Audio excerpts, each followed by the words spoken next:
ಈಗ ವೇದಿಕೆಯ ಮೇಲೆ ಕಾರ್ಯಕ್ರಮದ ಅತಿಥಿಯ ನುಡಿಯನ್ನು ಹೇಳಬೇಕಾಗಿ the one and only Varalakshmi ಆದಂತಹ ಶ್ರೀಮತಿ ಅಪರ್ಣಾ ವಸ್ತಾರೆ ಅವರನ್ನು ಕರಿತಾ ಇದ್ದೇನೆ.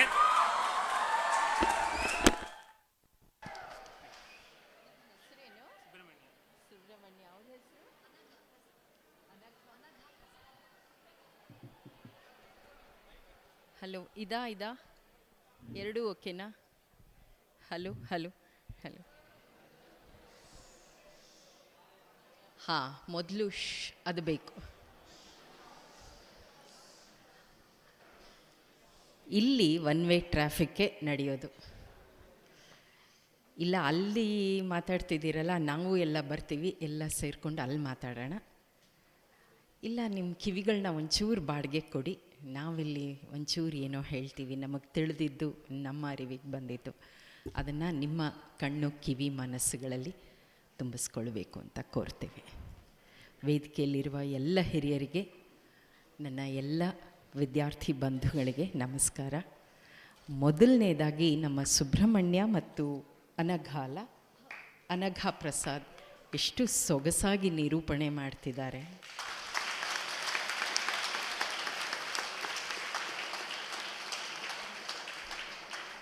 ಅದಕ್ಕೂ ಸರ್ ಅಲ್ಲೂ ಒಂದು ಪುಟ್ಟ ಜಿಪುಣತನ, ಅಲ್ಲಿ ಕೆಲವರು ಅವ್ರಿಗೆ ಯಾಕೆ ಚಪ್ಪಾಳೆ ತಟ್ಟಬೇಕು ಅಂತ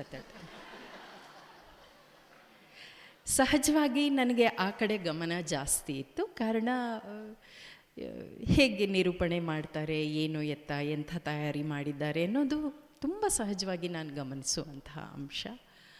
ನನಗೆ ಇಷ್ಟ ಆಗಿದ್ದು ಅವರಿಬ್ಬರಲ್ಲಿರುವಂಥ ತಯಾರಿಕೆ, ಅದನ್ನು ಪ್ರಸ್ತುತಪಡಿಸಬೇಕು ಅನ್ನುವ ಸಂಭ್ರಮ. ಮತ್ತು ವಿಶೇಷತಃ ಸುಬ್ರಹ್ಮಣ್ಯ ಅವರಲ್ಲಿ ನಾನು ಕಂಡದ್ದು, ಯಾರೂ ತಪ್ಪು ತಿಳಿಬಾರ್ದು, ಒಂದು ಮಾತು ಹೇಳ್ತೀನಿ. ನಮ್ಮಲ್ಲಿ ಈ ವೇಷಭೂಷಣಕ್ಕೂ ಒಂದು ಚೌಕಟ್ಟು ಬಂದ್ಬಿಟ್ಟಿದೆ ಸರ್, ಇದು ಹೀಗೇ ಇರಬೇಕು ಅಂತ. ಅವರಿಗೆ ಯಾವುದು ಅನುಕೂಲವೋ, ಅವರಿಗೆ ಯಾವ ರೀತಿಯಲ್ಲಿ ಅವರು ಬಂದರೆ ಸರಿ ಅನಿಸಿದೆಯೋ ಅದನ್ನು ಯಾವ ಇದಕ್ಕೂ ಚೌಕಟ್ಟಿಗೂ ಒಳಗಾಗದೆ ಬಂದು ತಮ್ಮ ಕೆಲಸವನ್ನು ತಾವು ಶ್ರದ್ಧೆಯಿಂದ ಮಾಡ್ತಿದ್ದಾರೆ. ಅದು ನಂಗೆ ತುಂಬ ಇಷ್ಟ ಆಯಿತು. ಅನಘಾ ಮತ್ತು ಸುಬ್ರಹ್ಮಣ್ಯ ನಿಮ್ಮೆಲ್ಲರ ಸಂಭ್ರಮ ಸಡಗರವನ್ನು, ಎಲ್ಲರಲ್ಲಿರುವ ಉತ್ಸಾಹವನ್ನು ಧ್ವನಿಸ್ತಿದ್ದಾರೆ.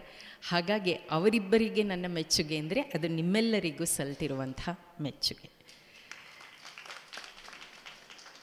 ಸ್ಪಂದನ ಇದು ಹೊಸದೇನಲ್ಲ, ನಾನು ಬಂದಿರೋದು. ಬಹುಶಃ ಸರ್ಗೆ ನೆನಪಿದೆ, ನಾನು ಹಿಂದೊಮ್ಮೆ ಬಂದಿದ್ದೆ. ಮತ್ತು ಸಾಗರ್ ಅವರ ದೆಸೆಯಿಂದ ಬರುವಂಥ ಅವಕಾಶ ಸ್ವಲ್ಪ ನಾನು ಗಿರೀಶ್ ಸರ್ಗೆ ಮಾತು ಹೇಳ್ತಿದ್ದೆ, ನನಗೆ ನಿರೂಪಕಿಯಾಗಿ ಬಂದರೆ ಹತ್ತಾನೇ ಬಲ ಬರುತ್ತೆ. ಅದೇ ಅಲ್ಲಿ ವೇದಿಕೆ ಮಧ್ಯೆ ಕೂತ್ಕೊಂಡ್ರೆ ಒಂದು ಸ್ವಲ್ಪ ಅಷ್ಟು ಒಂಥರ ಸಂಕೋಚ ಆಗುತ್ತೆ. ಆದರೆ ಸ್ಪಂದನದ ಆಹ್ವಾನಕ್ಕೆ ನಾನು ಇಲ್ಲ ಅಂತ ಹೇಳೋಕ್ಕಾಗಲಿಲ್ಲ. ಕಾರಣ ಪ್ರೀತಿಯ ಒತ್ತಾಯ ಸಾಗರ್ ಅವ್ರದ್ದು ಹಾಗಿತ್ತು. ಇನ್ನೊಂದು, ಈ 2 ವರ್ಷಗಳ ಕಾಲ ನಾವು ಏನೆಲ್ಲ ಕಳ್ಕೊಂಡಿದ್ದೀವಿ ಅಂದರೆ, ಮತ್ತೆ ಹೀಗೆ ಒಬ್ರನ್ನೊಬ್ಬರು ಭೇಟಿಯಾಗೋಕ್ಕೆ ಸಾಧ್ಯವಾ, ಮತ್ತೆ ಇದೆಲ್ಲ ಆಗತ್ತಾ? ಎಷ್ಟರ ಮಟ್ಟಿಗೆ ನನ್ನ ವೈಯಕ್ತಿಕ ಅನುಭವ ಹೇಳ್ತೀನಿ ಅಂದರೆ, ಮತ್ತೆ ನಾನು ವೇದಿಕೆಯಲ್ಲಿ ನಿಲ್ತೇನಾ, ನಿರೂಪಣೆ ಅನ್ನೋದನ್ನೆಲ್ಲ ಮಾಡ್ತೇನಾ? ಅಂದರೆ ಬದುಕು ಹೇಗೆ ನಮಗೆ ಇಡೀ ಒಂದು ವಿಶ್ವಕ್ಕೆ ಹೇಗೆ ಒಂದು ಸವಾಲನ್ನು ಕೊಡ್ತು ಅಂದರೆ, ಜೀವನದಲ್ಲಿ ಯಾವತ್ತಿಗೂ 2+2 4 ಅಲ್ಲ. 2+2 ಏನು ಬೇಕಾದರೂ ಆದೀತು, 0 ಆದೀತು, 100 ಆದೀತು ಅನ್ನೋದನ್ನು ಬಹುಶಃ ಈ ಕೊರೋನಾ ನಮಗೆ ತುಂಬ ಚಂದದ ಪಾಠ ಕಲಿಸ್ಕೊಟ್ಟಿದೆ. ಹೀಗಾಗಿ ಈ ಸ್ಪಂದಿಸುವಂಥ ಯಾವುದೇ ಅವಕಾಶವನ್ನು ನಾನು ಈಗ ತಪ್ಪಿಸ್ಕೊಳ್ಳೋಕ್ಕೆ ಇಷ್ಟಪಡಲ್ಲ. ಕಾರಣ, ನನಗೆ ಈಗ ತಪ್ಪಾಗಿದ್ದರೆ, ನನ್ನ ಅನಿಸಿಕೆ ತಪ್ಪಾಗಿದ್ದರೆ ನಾನು ಖುಷಿ ಪಡ್ತೀನಿ, ತಪ್ಪನ್ನು ಒಪ್ಕೊಳ್ತೀನಿ. ಆದರೆ ನನ್ನ ಗಮನಕ್ಕೆ ಬಂದಂಥ ಒಂದೆರಡು ಸೂಕ್ಷ್ಮತೆಗಳನ್ನು ನಾನು ನಿಮ್ಮ ಮುಂದೆ ಇಡ್ತೇನೆ. ಅದಕ್ಕೆ ಇನ್ನೂ ಒಂದು ವಿಶೇಷ ಕಾರಣ ಅಂದರೆ, ಗಿರೀಶ್ ಸರ್ ಅವರ ಪರಿಚಯ ತುಂಬ ಚೆನ್ನಾಗಿ ಅವರು ಮಾಡಿಕೊಟ್ರು. ಅವರು ನಮಗಾಗಿ ಕೊಟ್ಟಿರುವಂಥ ಅನರ್ಘ್ಯ ಚಿತ್ರರತ್ನಗಳ ಕುರಿತಾಗಿ ಪ್ರಸ್ತಾಪ ಮಾಡಿದ್ರು. ಅಲ್ಲೆಲ್ಲ ಇರೋದು ಮಾನವ ಸಂಬಂಧದ ಅತಿ ಸೂಕ್ಷ್ಮತೆಗಳನ್ನು, ಅತಿಯಾದ ಕಂಡು ಕಾಣದಂತಹ ಅಥವಾ ನೇರವಾಗಿ ನಮಗೆ ಗೊತ್ತಾಗದಂತಹ ತುಂಬ ಸೂಕ್ಷ್ಮ ಮನಸ್ಸು ಇದ್ದಾಗ ಮಾತ್ರ ಅರಿವಿಗೆ ಬರುವಂಥ ಆ ಎಲ್ಲ ಸೂಕ್ಷ್ಮತೆಗಳನ್ನು ಅವರ ಆ ನಿರ್ದೇಶಕನ ದಿವ್ಯ ದೃಷ್ಟಿಯ ಮುಖೇನ ಆ ಚಿತ್ರಗಳಲ್ಲಿ ಸರ್ ಬಿಂಬಿಸಿದ್ದಾರೆ. ಹಾಗಾಗಿ ಬಹುಶಃ ಈ ಮಾತು ಹೆಚ್ಚು ಪ್ರಸ್ತುತ ಅನಿಸುತ್ತೆ. ಇವತ್ತು ನಮ್ಮ ಪಾಲಿಗೆ ಎಲ್ಲವೂ ಇದೆ ನೋಡಿ, ಎಲ್ಲರ ಕೈನಲ್ಲೂ ಮೊಬೈಲ್ ಇದೆ. ಬಹಳಷ್ಟು ಜನ ಇಲ್ಲೂ ಸಹ ಮೊಬೈಲ್ನಲ್ಲಿ ಏನು ಬರ್ತಿದೆ ಅಂತ ನೋಡ್ತಿದ್ದೀರಿ. ಇದು ನಿಮ್ಮ ತಪ್ಪಲ್ಲ, ಇವತ್ತು ಎಲ್ಲರಿಗೂ ಅಂಟಿರುವ ಕಾಯಿಲೆ ಅದು.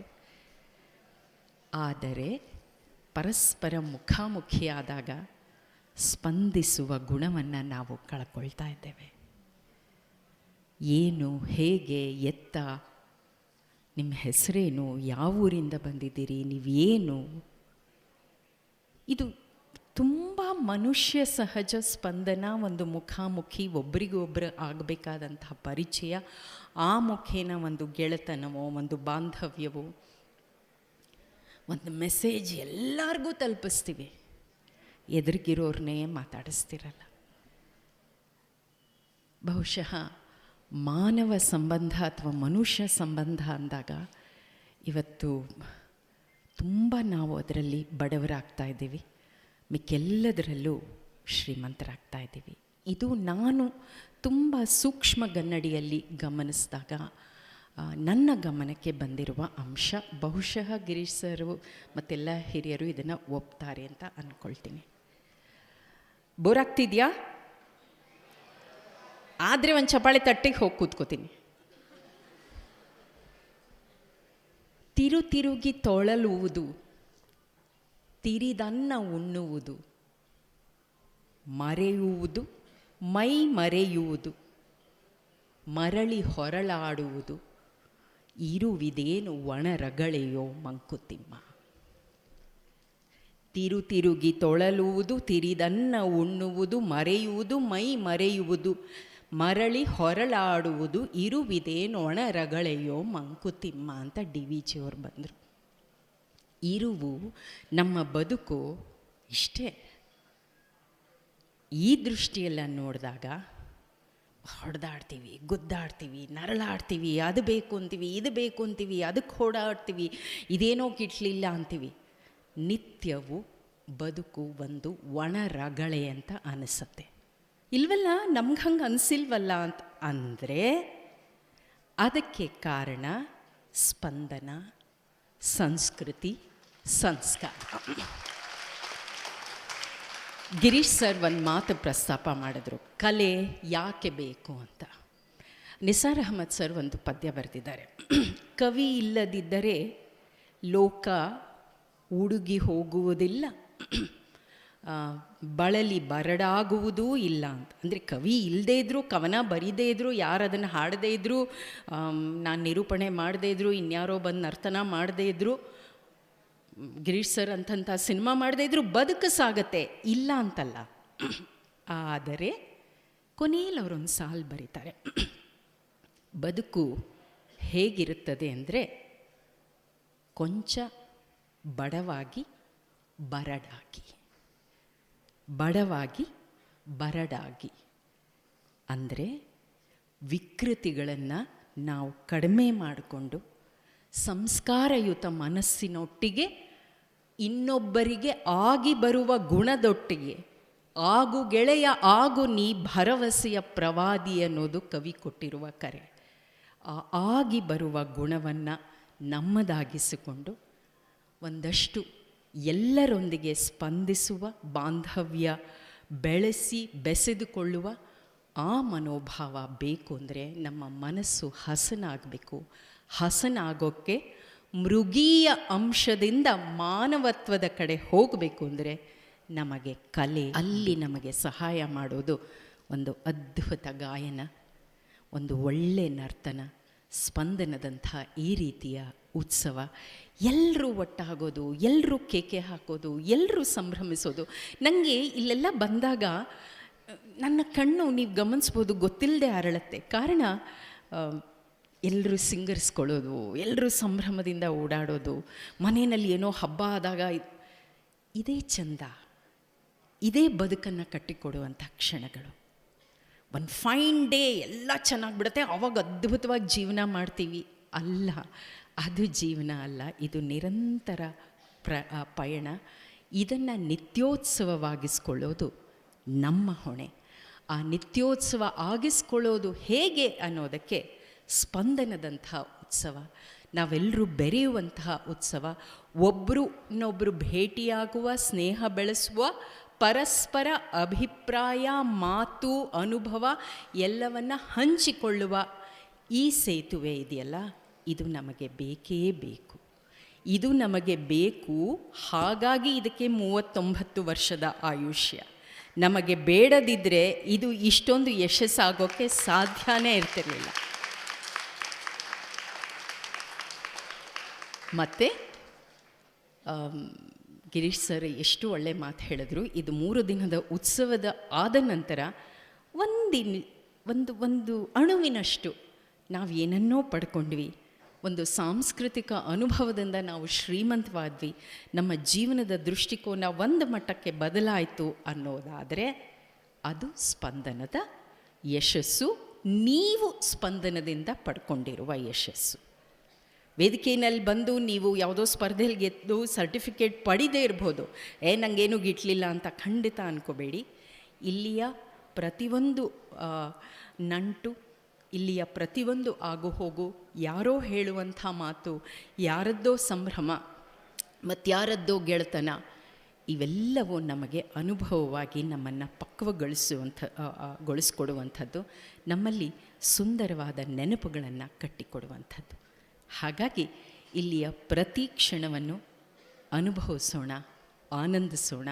ಎಷ್ಟು ಕಷ್ಟಪಟ್ಟು ಇಂಥದ್ದೊಂದು ಉತ್ಸವಕ್ಕೆ ಇಂಥ ಹಿರಿಯರ ಮಾರ್ಗದರ್ಶನದಲ್ಲಿ ಇವರು ಚಾಲನೆ ಕೊಟ್ಟಿದ್ದಾರೆ, ಇವರೆಲ್ಲ ಓಡಾಡ್ತಿದ್ದಾರೆ. ಅದಕ್ಕೆ ನಾವು ವಂದನೆ ಹೇಳೋಣ ಮತ್ತು ಪ್ರತಿಸ್ಪಂದಿಸೋಣ.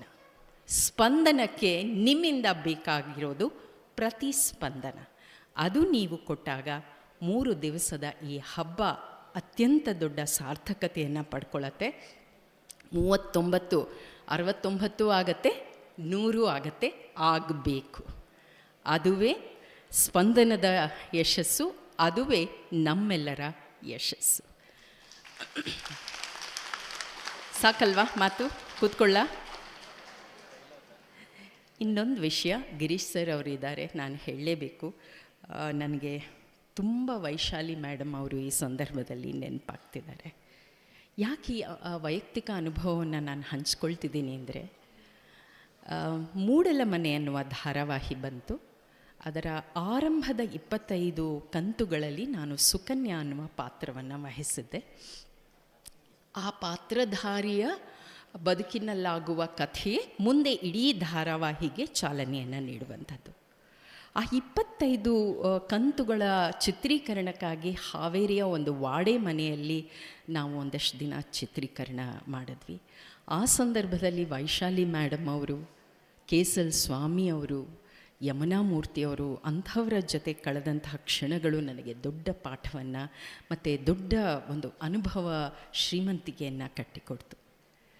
ಆಗ ವೈಶಾಲಿ ಮೇಡಮ್ ಅವರು ಒಂದೊಂದು ಪುಟ್ಟ ಅಂಶದಲ್ಲೂ ತೋರ್ತಿದ್ದಂತಹ ಆಸಕ್ತಿ, ನಿರ್ದೇಶಕಿಯಾಗಿ ತೋರಿಸ್ತಿದ್ದಂಥ ಒಂದು ನಿರ್ದೇಶನದ ಕೌಶಲ್ಯ, ಅದು ಅವರ ಒಂದು ಮುಖ. ಆದರೆ ಎಲ್ಲರ ಕುರಿತಾಗಿ ಅವರು ತೋರಿಸ್ತಿದ್ದಂಥ ಪ್ರೀತಿ, ಕಾಳಜಿ, ಗೌರವ ಇದೆಯಲ್ಲ, ಅದು ಒಂಥರ ನಾನು ಅದನ್ನು ಬೆರಗಾಗಿ ಅಂತ ನೋಡ್ತೀವಲ್ಲ, ಅಂದರೆ ಆ ರೀತಿ ನಾನು ನೋಡ್ತಾ ಇದ್ದೆ. ಇವತ್ತು ಇಷ್ಟು ವರ್ಷದ ನನ್ನ ವೃತ್ತಿ ಜೀವನದಲ್ಲಿ ಅಪರ್ಣಾ ಒಂದು ಕಡೆ ಆದರೆ, ಅಪರ್ಣಾಗಿಂತ ದೊಡ್ಡ ಹೆಸರನ್ನು ಪಡ್ಕೊಂಡಿದ್ದಾಳೆ one and only Varalakshmi.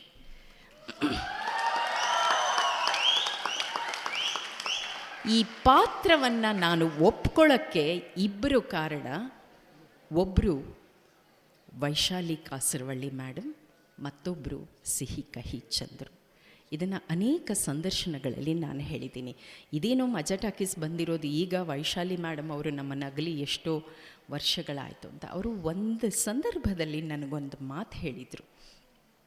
Aparna, ನೀನೊಬ್ಬಳು ನಟಿ.